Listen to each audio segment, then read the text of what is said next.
Livro dos Espíritos, pelo canal do YouTube da Associação de Beneficência Espírito Consolador de São José do Rio Preto. Vamos fazer a nossa prece para dar início às reflexões a seguir.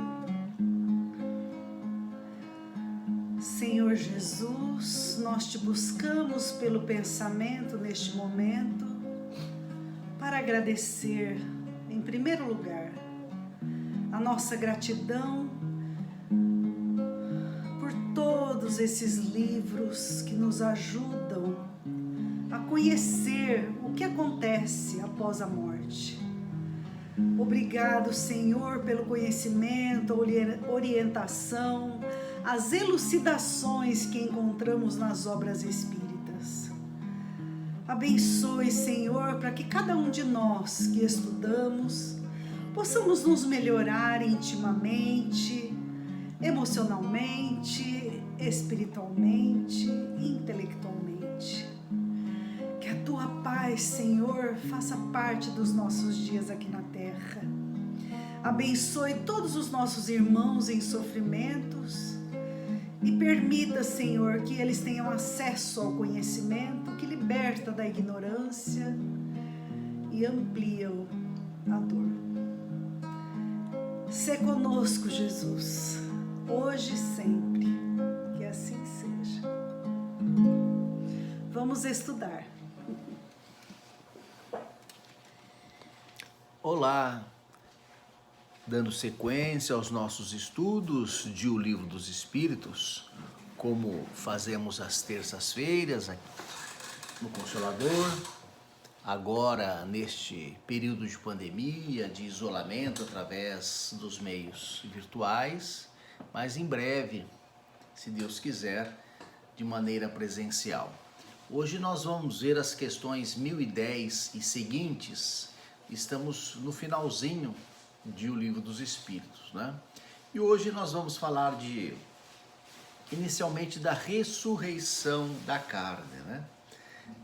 Quem, e a maioria de nós tem essa origem, quem veio do catolicismo, estava acostumado a rezar o Creio em Deus Pai, no qual afirmava que acreditava, né, na ressurreição da carne. Então, hoje nós vamos refletir sobre esse aspecto.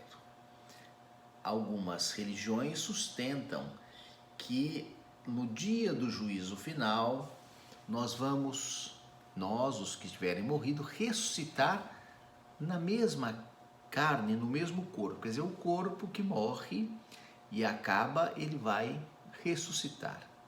Que Jesus teria ressuscitado, né, em corpo material. Então a questão 1010 fala assim: o dogma da ressurreição da carne não seria a reencarnação ensinada pelos espíritos?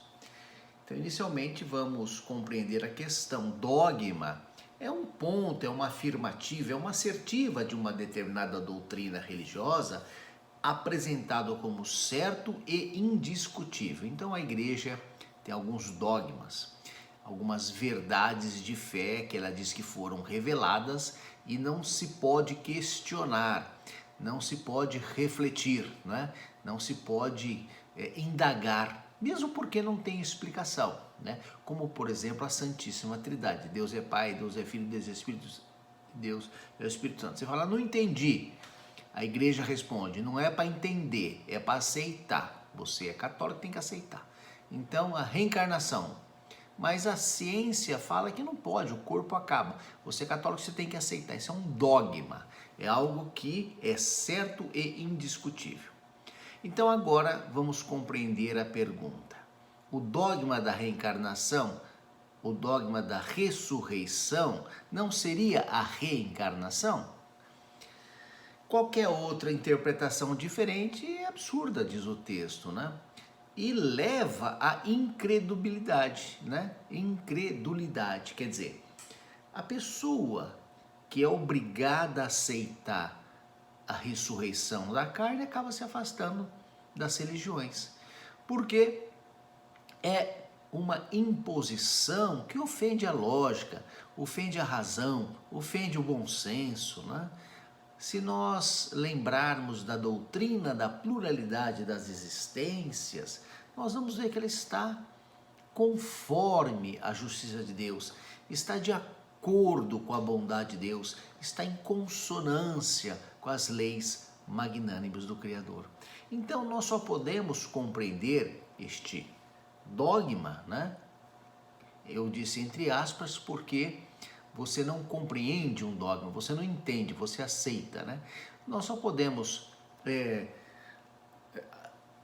conviver com ele se nós entendemos que estamos falando da reencarnação, né? Porque a ressurreição é algo, né, contrário à nossa razão, né? A 1010A, na continuidade, insiste. Então a igreja, ela ensina a reencarnação quando fala da ressurreição, e a resposta dos espíritos é evidente, né? Eles dizem que muitas coisas passaram despercebidas. Isso nós compreendemos aqui no nosso estudo do Livro dos Espíritos, né? Há muitos anos nós estudamos o Livro dos Espíritos e cada ano que passa a gente compreende alguma coisa nova. E pasmo, né? Eu fico dizendo, nossa, nunca tinha visto esse aspecto. Mas isso significa que há um amadurecimento moral, um amadurecimento intelectual que nos permite nos aprofundar um pouquinho mais, compreender um pouquinho melhor. Assim é com a humanidade. Mas isso não é, né, nenhum mérito individual de cada um, não é a lei do progresso, é a lei de Deus, não é porque nós somos mais bonitos, isso não é assim. É porque é a lei de Deus é a lei do progresso. E com o progresso moral da humanidade, com o progresso intelectual, nós vamos compreendendo melhor as coisas, né? E com esta compreensão, com esta maior lucidez, nós vamos constatando coisas que não constatávamos, e a reencarnação é uma delas, né? A humanidade vai perceber isso, né? O texto fala assim: e em breve se conhecerá que o Espiritismo ressalta a cada passo do próprio texto das Escrituras Sagradas. Então aquilo que se fala na Bíblia, no Antigo Testamento, né, com outras palavras, em breve nós vamos percebendo que é exatamente isso que o Espiritismo fala, né?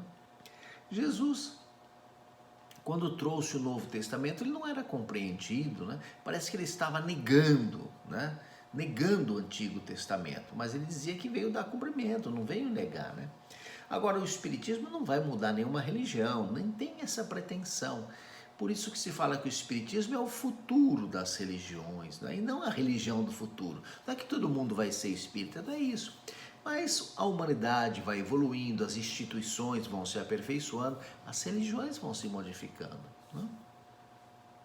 Pelo amadurecimento da humanidade. Eles vão aceitando as coisas aos poucos, né? Como elas são, né? Da mesma forma que a igreja negou que a Terra fosse redonda, negou que a Terra girasse ao redor do Sol, chega um momento que não tem mais como negar, né? Como ainda hoje, né, a igreja proíbe o uso de preservativos, de anticoncepcional, né? Não tem mais fundamento para isso. Mas uma hora vai aos poucos. E graças a Deus temos um Papa altamente virtuoso, né? Um homem do bem, né?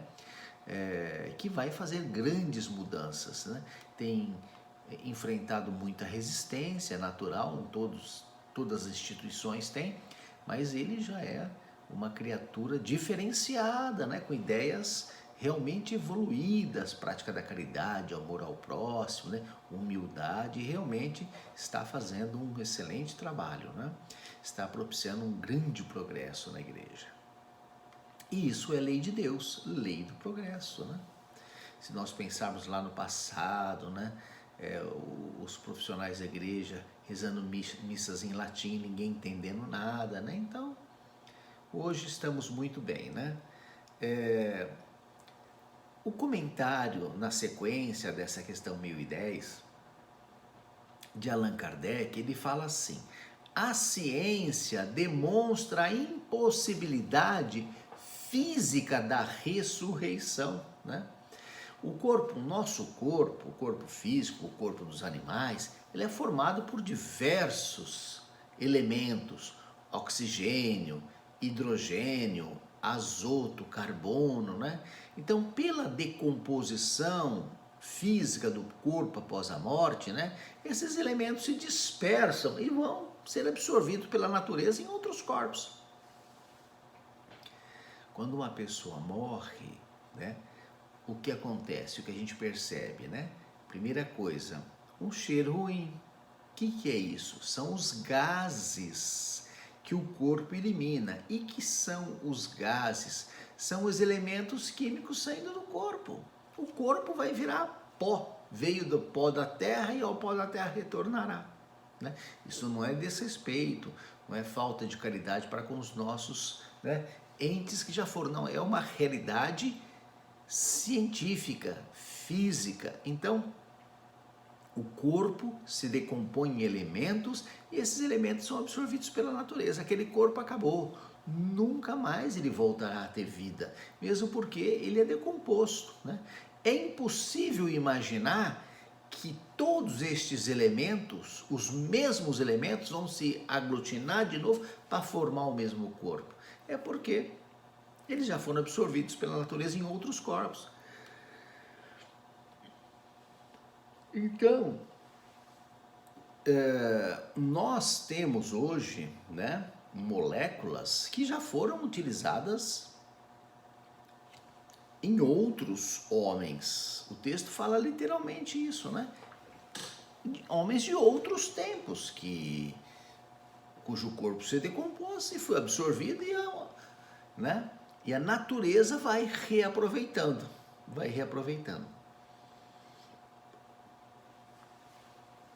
Reconstituir o mesmo corpo com os mesmos elementos, né, é impossível, né? É materialmente impossível. E a razão não nos permite aceitar a ressurreição nesse sentido, né? Ela é uma alegoria, não dá para entender uma ressurreição do mesmo corpo já decomposto. Isso não existe mais, né? Na questão 1011, nós vamos perguntar o seguinte: haverá um lugar determinado no universo, destinado às penas e às venturas dos espíritos, de acordo com seus méritos? Então, na questão 1010, nós falávamos da ressurreição da carne. Agora, na questão 1011, nós já entramos no tópico seguinte, que trata do paraíso, do céu, do inferno, do purgatório, né? Então, pergunta-se, onde é este lugar no universo, né, onde os espíritos vão, né, cumprir suas penas ou gozar da felicidade conquistada, né? E a doutrina espírita nos fala com muita clareza, né? Já repetimos muitas vezes, não existe um lugar circunscrito no universo onde as pessoas vão para sofrer ou vão para ser felizes. Não existe um céu ou inferno, né? Então, cada um possui em si mesmo, no seu interior, no seu âmago, o princípio da própria felicidade ou infelicidade, né? Os espíritos encarnados, eles são felizes ou infelizes segundo o seu mérito, seus méritos, sua evolução. Algumas vezes as pessoas falam assim: aqui se faz, aqui se paga. E é verdade, né? Nós resgatamos, pela lei de causa e efeito, os nossos compromissos aqui na Terra. Não vamos para um lugar para pagar a pena. Não existe uma penitenciária no plano espiritual chamada inferno. Isso é, né, uma alegoria, né? Tem até uma música que fala: o inferno é aqui. Não que exista um inferno, um lugar específico, mas é aqui que nós resgatamos. Se eu tenho compromissos, responsabilidades por conta dos meus atos treslocados aqui na Terra, eu vou ter que resgatar diante daqueles que eu ofendi, né, que eu causei algum mal, vou ter que reparar. Vamos à questão 1012. Então, o céu, o inferno não existe como os homens o retratam? Não, não existe, né? São figuras, né? Nós temos espíritos felizes e espíritos infelizes por toda parte, né? Aqui na Terra a gente vê criaturas do bem e criaturas que ainda não despertaram para a lei de Deus, para a lei do amor. Então não precisa ter um local onde a gente vá cumprir pena ou um local onde a gente vá ser feliz. A gente pode ser feliz aqui na Terra mesmo, não é isso? Por que então se fala que existe um inferno, né? É o raciocínio equivocado do homem, né? O homem tem a tendência de materializar tudo, quer dizer, o que nós conhecemos, o que nós vemos é o mundo material. Então, se eu sei que eu vou sofrer, eu já penso num sofrimento, né? Material. E não é material o sofrimento da criatura, é moral, né? Da mesma forma, e nós estamos logo, vamos recomeçar o livro, né? O livro dos Espíritos começa falando de Deus, né? Estamos acabando, então logo nós vamos lembrar, né? Que Deus não é um velhinho de barbas, sentado no trono na poltrona da preguiça, né? Que Deus é uma inteligência suprema. Então, mas por que representa-se Deus como um velhinho de barba? O homem materializa Deus, né? O homem imagina um Deus material, o homem imagina um céu material, né? Não tem uma religião que fala que os heróis, quem são os heróis? Os suicidas, né? Os homens bomba, né? Que atacam outras pessoas. Eles vão para um paraíso onde terá virgens, onde terá alimentos, abundância, o que é um grande absurdo, né? Várias vezes absurdo, porque são suicidas, né? Porque atacam outras pessoas, porque achar que no paraíso vai ter prazeres sexuais ou, né, excesso de alimentos. É um equívoco pensar assim. Então, estão materializando o paraíso, e o paraíso é um estado de alma. Vamos imaginar assim, né? Você, naquele momento de alegria, de felicidade, você vê seu neto, aquela pessoa que você ama, e você fica feliz. Muito mais feliz do que comer um chocolate. Comer uma coisa gostosa, ter um prazer material. O prazer é passageiro, é prazer, não é felicidade. Felicidade é você encontrar aquela pessoa que você ama, né? E dar um abraço, um beijo gostoso, né? Em época de pandemia, a gente até valoriza mais o encontro e o abraço e o beijo, né? E lá na questão 1013, vai se perguntar, o que é o purgatório, né? Então, a Bíblia fala do céu, do inferno, né? Então criou-se a figura do purgatório, né? Um local, né, onde a pessoa padeceria as dores físicas, né? Teria um local para expiação.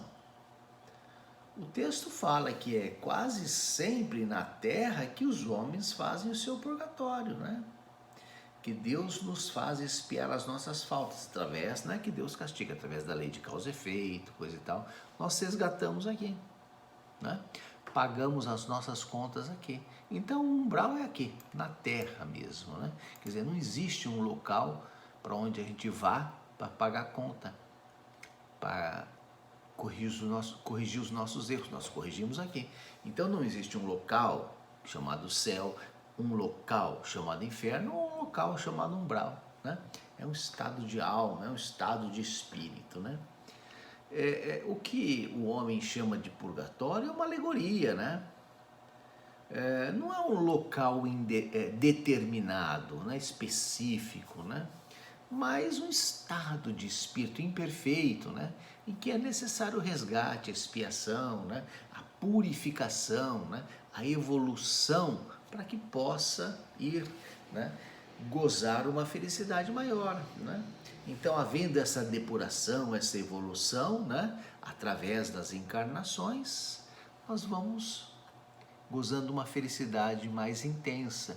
Portanto, o purgatório, onde a gente depura, evolui, cresce, amadurece moralmente, é a terra, né? E não um local, né, que tem uma porta escrito umbral, a gente entra lá e sofre. A gente sofre aqui mesmo, né? 1014. Como se explica que espíritos que por sua linguagem revelem superioridade tenham respondido às pessoas mais sérias a respeito de inferno e purgatório, segundo as ideias comumente admitidas? Pergunta interessantíssima, né? Então, ela diz assim, espíritos aparentemente bons, né, falaram do céu, falaram do inferno e falaram do purgatório, né? E o texto nos responde, eles falam numa linguagem que as pessoas possam entender, né? Como o pai fala para o filho, né, que ele plantou a sementinha na mamãe e a criança nasceu. Porque se falar para uma criancinha a respeito da fecundação, né, cromossomas, a criança não vai entender. Então aqueles bons espíritos falaram de uma linguagem acessível, alegórica, né, compatível com a imaturidade da humanidade naquele momento. Naturalmente que com a evolução, né, o homem vai compreendendo melhor, vai podendo ouvir explicações mais exatas da realidade, né? Mas isso é, né, questão de tempo, questão de evolução, né, questão de progresso. Na questão 1014A, nós vamos perguntar o seguinte: entende-se que pode ser assim por parte dos espíritos que querem nos instruir. Contudo, como se explica que, interrogados sobre sua missão, vários espíritos tenham respondido que sofriam torturas no inferno ou no purgatório? Olha lá, esta questão complementa a anterior. A anterior dizia assim, espíritos bons pelo vocabulário, né, pela coerência aparentemente evoluídos, falaram do céu e inferno. E nós dissemos, falar do céu, inferno e purgatório para nos explicar com a linguagem que nós entendíamos à época. Aí vem a questão que estamos a analisar agora. Tudo bem, esses queriam nos explicar, nos orientar, nos instruir. E espíritos que diziam, eu estou sofrendo. Se eles eram sofredores, eles não tinham, né, essa noção de que precisavam, né, nos esclarecer. Bom, se eles eram inferiores, né, mais fácil ainda compreender, porque eles mesmos não tinham noção do que estava acontecendo, né? Eles mesmos não sabiam, né, que estavam resgatando, né, os seus compromissos. Eles achavam que estavam sofrendo porque Deus castiga, né, por causa de pecados, queriam sofrer eternamente. Eles simplesmente repassavam suas ideias terrenas, limitadas, né? A impressão que eles tinham, eles explicavam com as palavras, com as expressões que lhes eram familiares. Então, uma criatura totalmente sem instrução acerca da religiosidade, acerca do espiritismo, ela desencarna e começa a sofrer. Primeiro, que ela nem percebe que ela desencarnou. Segundo, que ela sofre e acha que ela está no inferno, porque ela não entende, né? Ela não sabe, ela não compreende, ela não estudou, não refletiu, não aprendeu, então acha, né? E se ela for falar, ela vai dizer, estou no inferno eterno aqui, né? Ela tem ainda este pensamento equivocado, o que para ela é uma causa de sofrimento maior, achar que a dor, o sofrimento será eterna, né? Muito pior, né? A 1015 fala assim, o que se entende por alma penada, né? Alma penada é alma que está sofrendo, a pena, né? A gente usa na área do direito essas expressões, né? Pena, ou admoestação, né? Se refere àquele que está preso como recluso, né?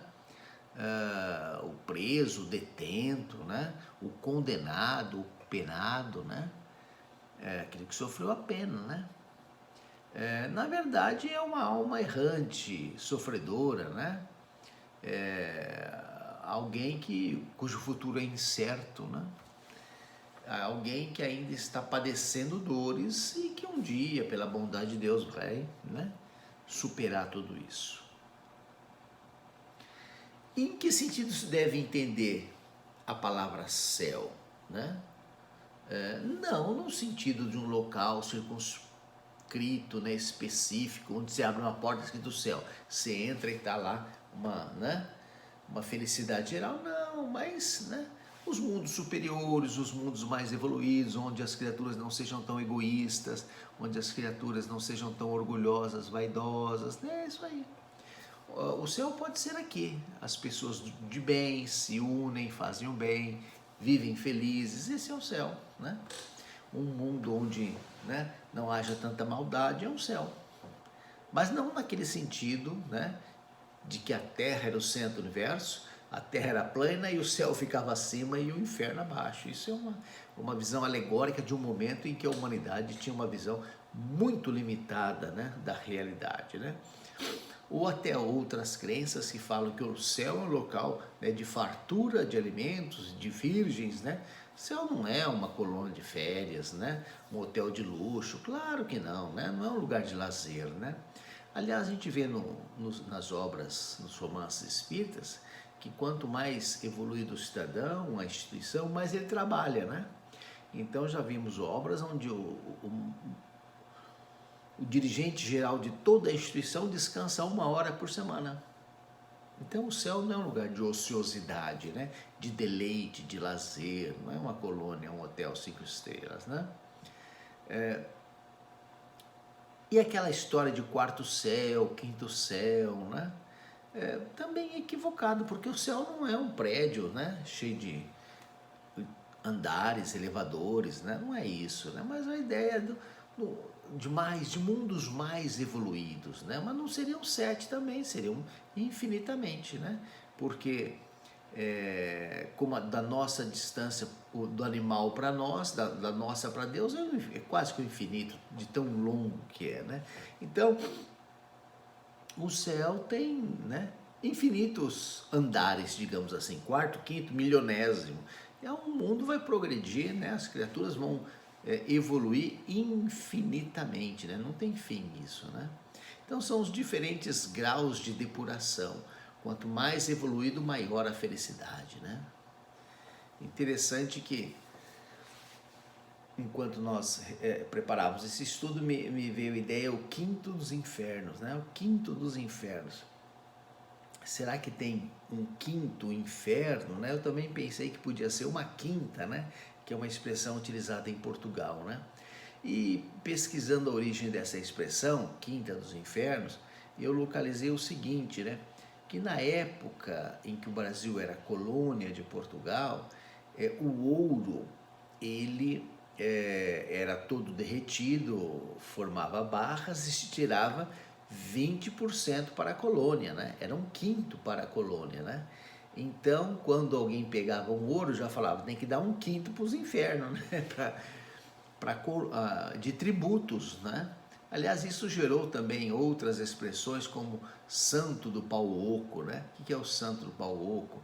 Eles escondiam o ouro dentro das imagens, dentro da madeira, né? Escondiam o ouro para não pagar o tributo, né? Então essa expressão era utilizada por aqueles que escondiam o ouro dentro das imagens, né? Enfim.